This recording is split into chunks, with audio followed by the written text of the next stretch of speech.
Just straight into our next talk, which is by Keelan Cosma of Vibrometric. Good morning. Let me see how this works first. We're going to run through several applications, large and small, so we'll try to do it as much as we can in time. What we have seen in the past 10 years, it's a new balance between exploration of unknown resources and a better use of the known ones. Which means that forward characterization of mineral deposits, it's increased in importance. Now, besides mineralized zones, which are of obvious importance to mining, also structural features and ecological contacts need to be known in order to optimize mining, as well as fractional stress orientation, which is important for mine development, and of course as a whole physical properties in order to create a link between the geophysical expression and the geology. Fortunately, these targets, most of them, the great majority, they display a seismic contrast to the surrounding rock, which means that they can be imaged by seismic methods. Now the difficulty is that these mineral zones happen to appear sometimes at very large depth. The lithological contacts and the structural features have very variable dimension and shapes, which means that simplified models sometimes don't work with simplified acquisition techniques. The same is in a mining environment near the deposit, the fracture and the stress, they have very diverse orientations, and the physical properties are generally complex. Which means that, in a nutshell, we have to resolve geological and structural variability at large depth and with meter and sub-meter resolution in order to make it effective for direct mining. What can borehole seismic do? Well, seismic in general, and borehole seismic in particular, offers a very good combination of large depth and high resolution. This is because of the wave nature of the method. It can focus on deep targets because we are there. By boreholes, we are there in depth. We can also offer a direct lateral view of the steeply dipping targets, which from surface it becomes, or it is a bit more difficult. As we are closer to the targets, we can get higher resolution due to higher frequency and also better resolved details being close to them. Also, by working in the boreholes, we minimize the deployment on surface, which sometimes can have a very good effect on the logistics and especially on the cost of the operation. Borehole seismics is significantly cheaper than surface 3D applications. Now, among the borehole methods, the VSP, or vertical seismic profiling, it's definitely the best known. With this technique, the data is acquired downhole in deep boreholes with sources either on surface or in galleries. VSPs can be done also from underground. It has many applications. It's very versatile, from ore delineation to structural and rock properties. What it does map, it maps acoustic impedance contrasts. The acoustic impedance is the product between density and seismic velocity, which means that it can express both difference in lithology by the density and also difference in rock strength and rock competence by the elastic properties by the velocity.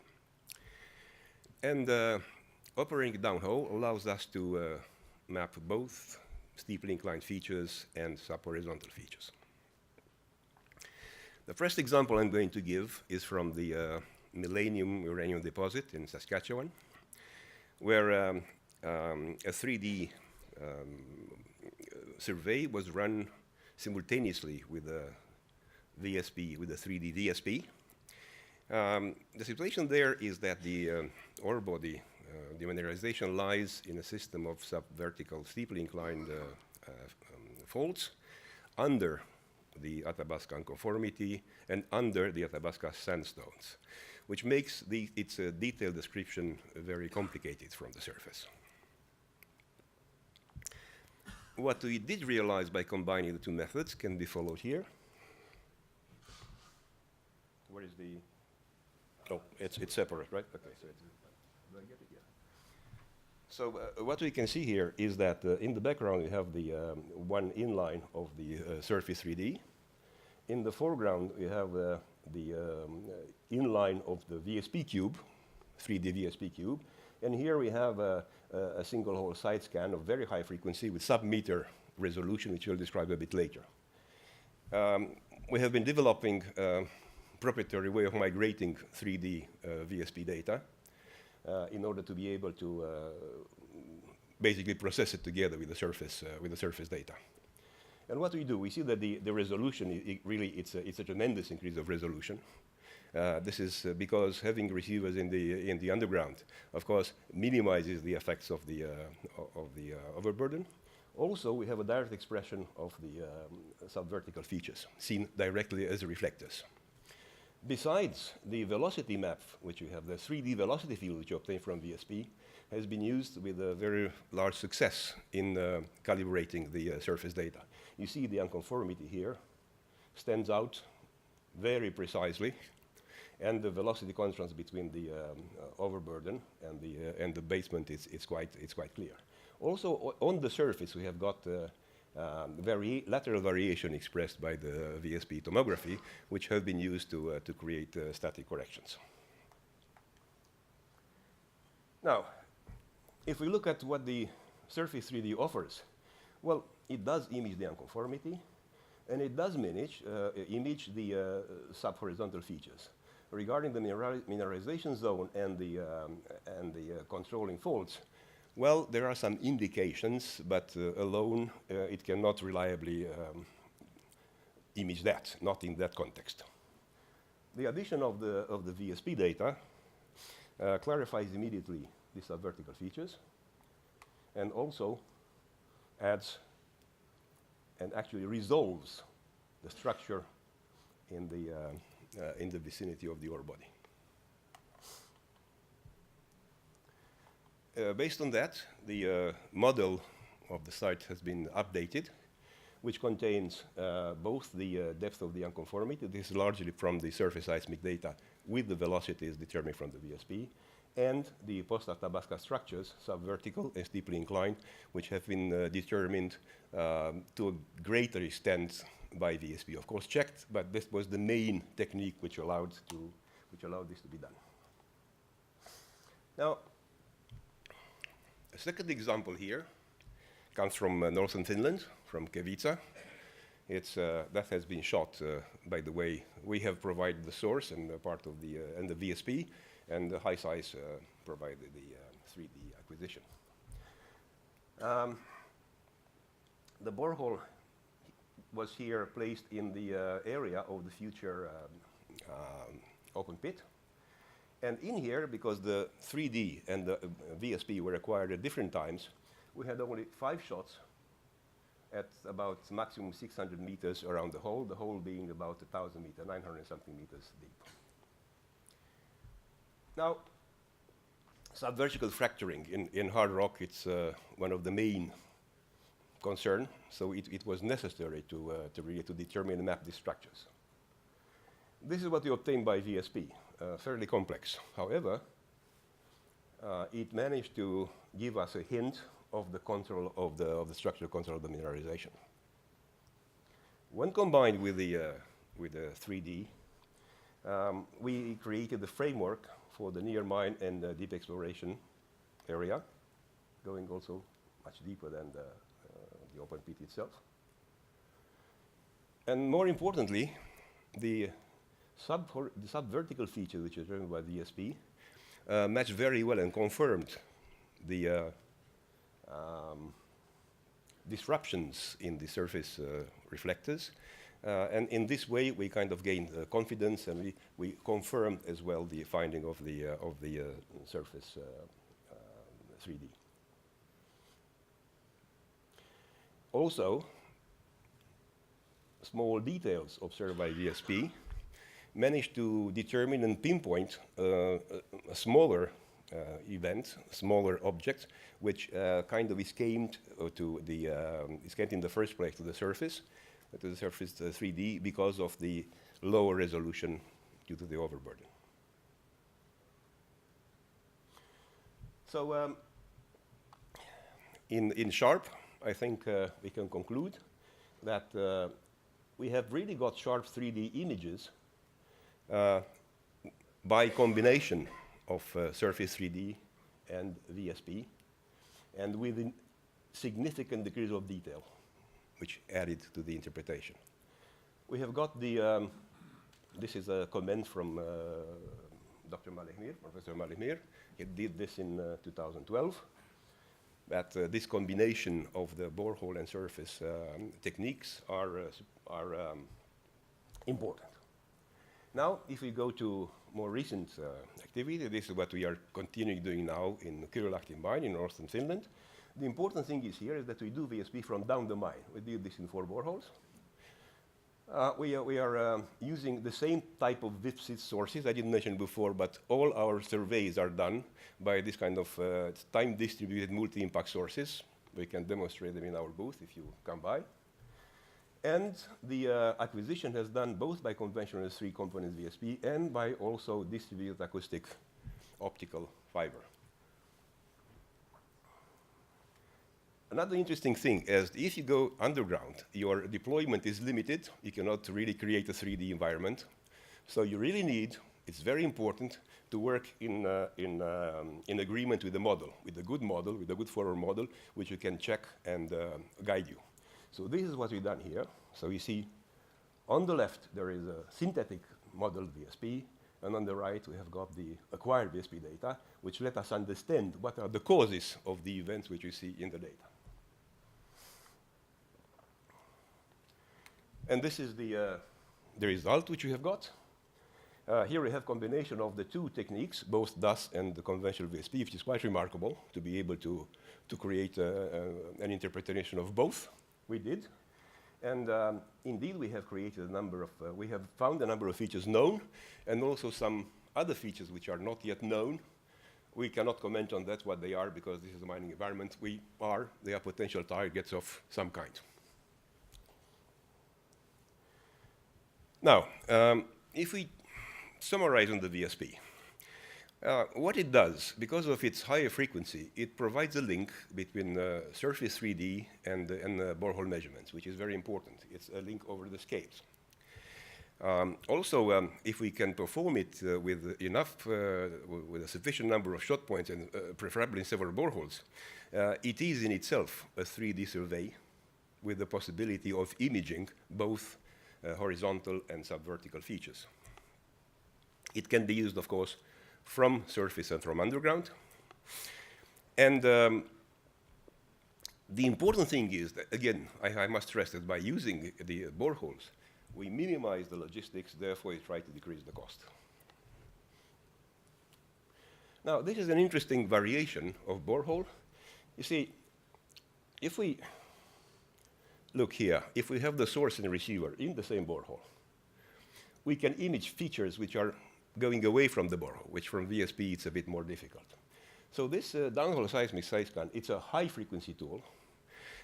It offers resolution better than a meter, under a meter, and otherwise for near field, it has the same application as the VSP. One example is here from the McArthur River mine, where the question there was the characterization of the P2 zone, which controls the mineralization. And I don't have a very good view on that, but I think you have a better one.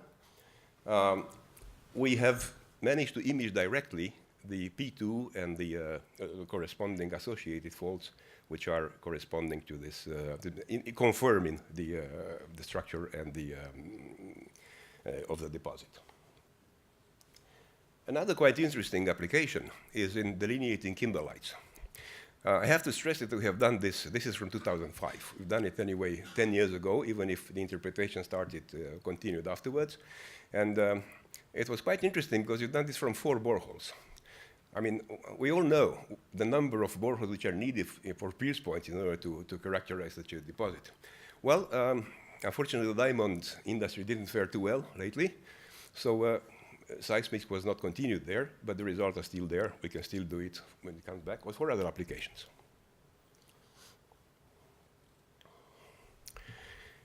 Okay, these are the advantages of the thing that we see. Of course, it will. It's a viable exploration tool, and it can expand the influence of borehole from logging, which is a few meters, to go to 200 meters, and so on and so forth. Important thing is that we have done this for 30 years. So, of course, things evolve, and they get better and better. But we do have the necessary experience to do this in a routine way. Now, a few words about crosshole. I mean, crosshole it's a very well-known thing. What we like to talk about it is,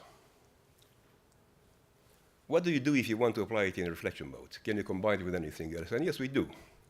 This is a survey done at the Snaplack mine, where we have done both VSPs from the surface and in between the holes a crosshole.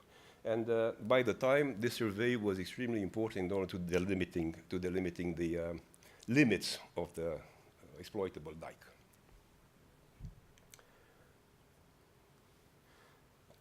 Again, this is more like a velocity tomograph, more known, but what is special about it, that it is not done between holes, it's done between tunnels. There were 3 tunnels. And we have got here the expression of the zones. FPI means full perimeter intersection in the tunnel. It's a description of the important fracture zones which were there. In reflection mode, things get a bit more clear, as we expected.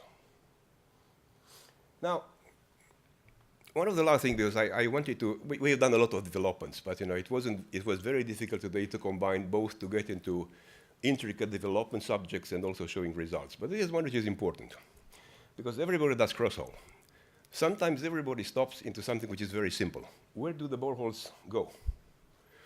So we have developed a system based on neural networks that calculates backwards the errors in the borehole deviation in such a way that we can come from something like that to something like that. This, by the way, we had used for this example very old data. This is data from Boise Bay and more than 15 years ago. This development is done more recently, but we use that data because, as you know, it's very difficult to use recent data from the mining environment. So this is what we can show, but the method is there.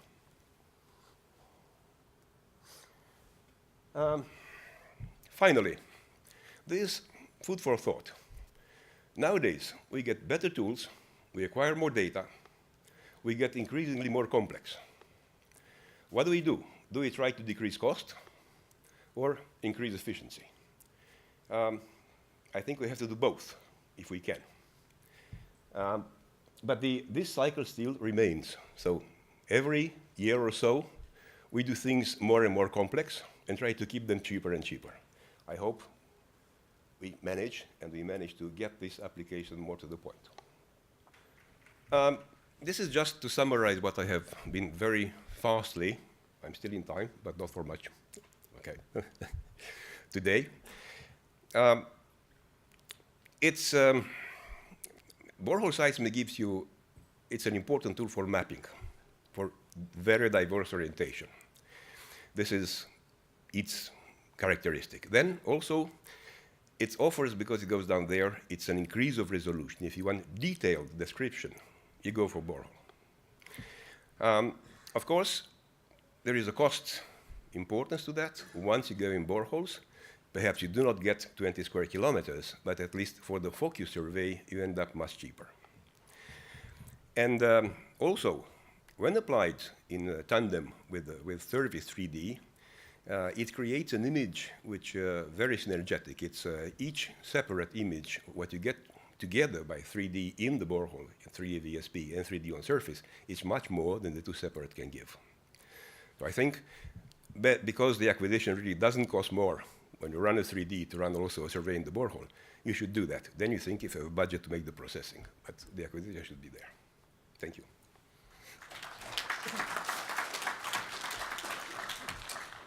We have time for questions.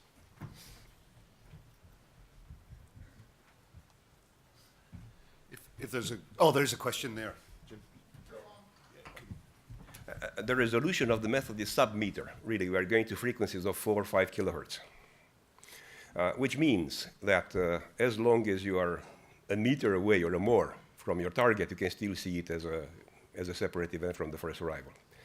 The range, of course, depends on what you look into. But in the kimberlite application, for instance, we got 150, 200 meters. If we go to other applications, the hard rock, it can be even more. So, yeah, what separation we have between the source and receiver in the side scan? Oh, in the side scan, yes. It's 1 meter. Yes, and we have many of them. We do have 2 variations. If we want to have many channels, then we use hydrophones, up to 30 at a time. If we need some other more complex results, then you use 3-component clamped geophones, and then we have 8 of them. Yes. Yes, in 2 of the examples I was given, it was so. It's as normal 3D separation, 20 meters or so.